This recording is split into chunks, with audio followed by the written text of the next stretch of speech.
life, wisdom.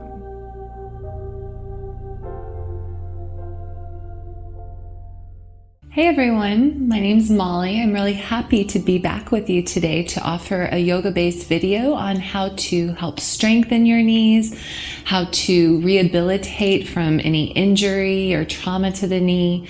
This is going to be really helpful for protecting your knees as you move into a yoga class.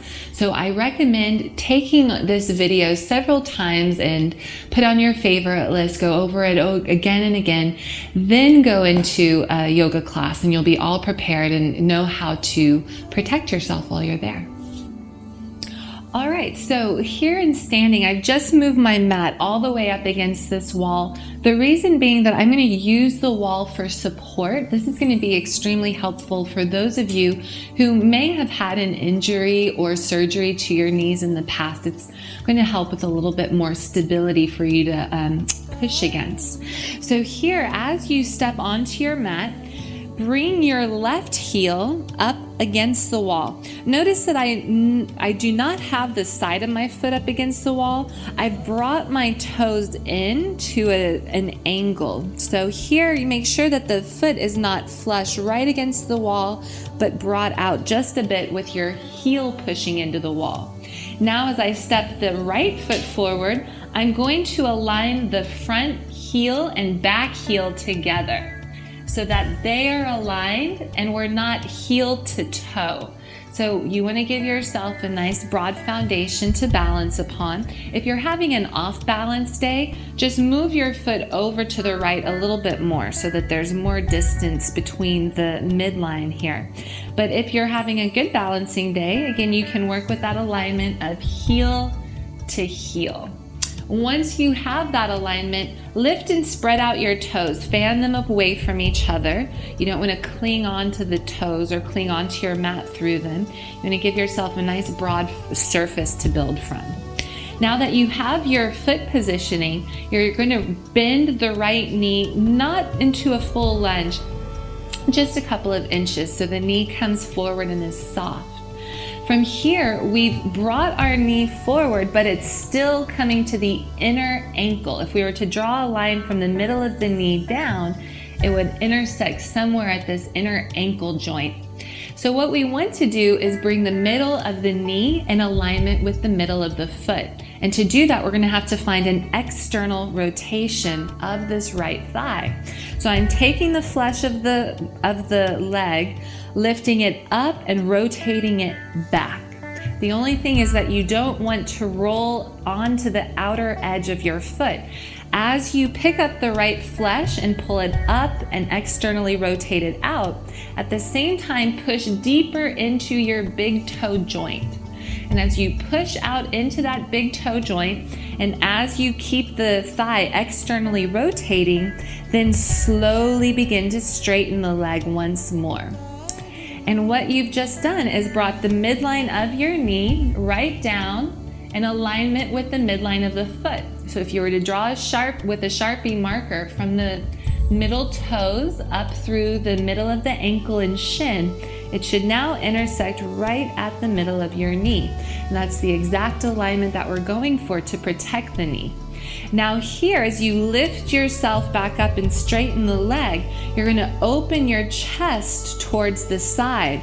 But the tendency is for this knee to drop and to fall back in. So you may have to do this a couple of times. Reset the right leg, externally rotating the thigh, rooting into the big toe joint, keeping your weight distributed evenly through the 2 feet. And then as you straighten the leg, open your chest to the side. So the pelvis will never open. We want to keep this hip anchored. We want to keep the rotation of this front leg, but we're going to draw the back rib cage towards the wall behind us. So now my chest is parallel with this wall over here. My pelvis never will be. And that's going to protect the lower back. So we've taken control over that which we have control over. We've set our foundation. We've moved into the rotation that's going to take us into the full expression of this pose. But we're going to allow for this right hand just to slide down below the right knee, so not very far. The left arm's just going to spiral up above us. And we want to check, were we able to keep the knee alignment? If we lost it, if the knee starts to collapse in, we need to back out. We need to reset again and then enter slowly. And little by little, as you find that you're able to keep control over that which you have control over, the positioning of your bones and muscles, then we start to soften. We come maybe even all the way down to where the fingers are touching the inner ankle, maybe fingertips eventually meeting the earth itself. Or from here, we can lift back up. There are even options to make this more core strengthening while keeping the knee in its alignment. We can lift this right arm up by the ear. We can lift the left arm by that ear.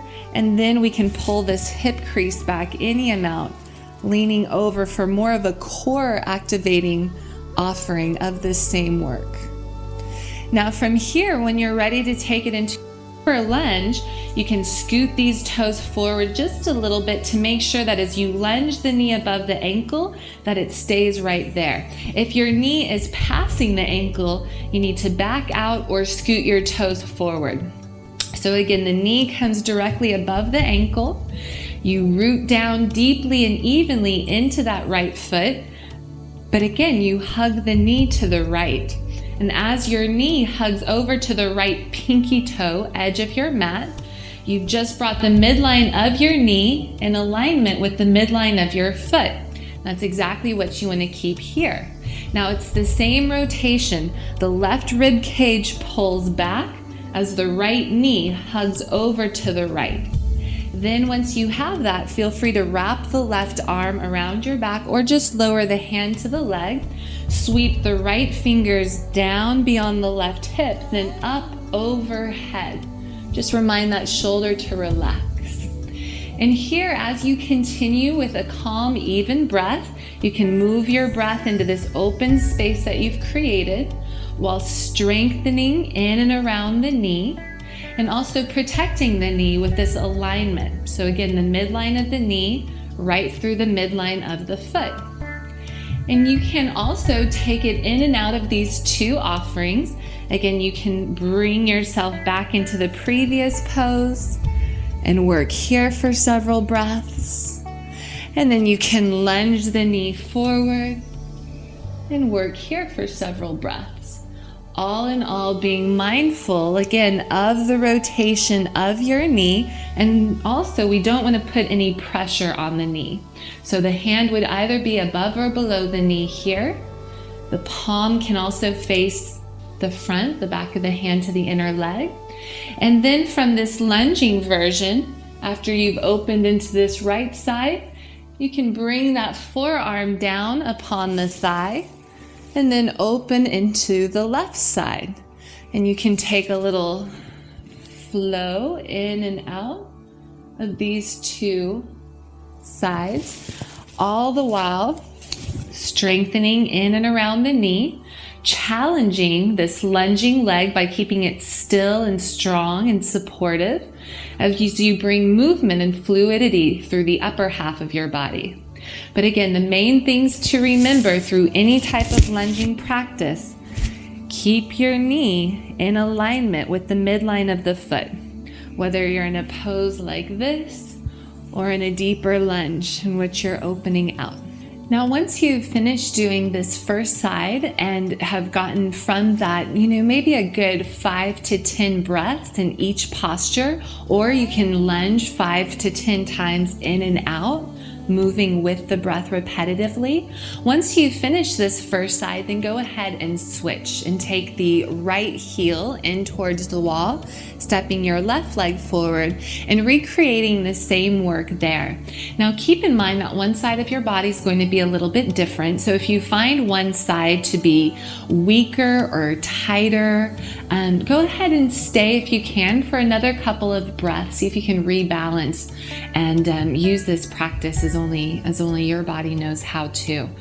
And also, if you found this to be helpful, please let me know. Leave us a comment, favorite this video. If there are other areas of the body that you'd like to bring extra awareness to in correlation with your asana yoga practice, then let me know and we can do some more videos. And come and visit me. PrimalEarthYoga.com is my website. So come and check it out, and you can send me a message through there if you'd like to, and refer to the other videos that I've made, and come and see me again soon. Okay, namaste.